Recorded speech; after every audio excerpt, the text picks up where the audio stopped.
ክልቲኦም ዘሎ ውድድር መዳርግቲ ይብሉን ሰላምታ ይርሳኹን ተኸታተልቲ ካናሪ ኢንተርቴይንመንት ብፍላይ ከዓ መደብ መን ይበልጽ መደባትና ንምዕባይ ትገብርዎ ዘለኹም ተሳትፎ እንዳመስኮንኩ ናብ መደበይ ከብለኩም ኣብዛ ሓለፈ መደብ ዝነበረ ሕቶ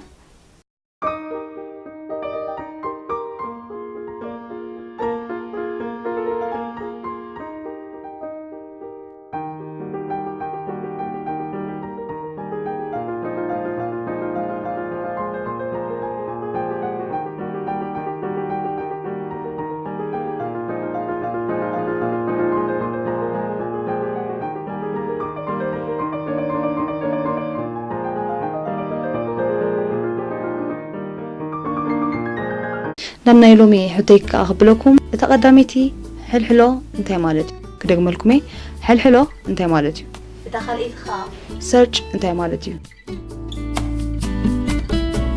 أنا أوزمت مدب مسكار توي مرخبنا تسمع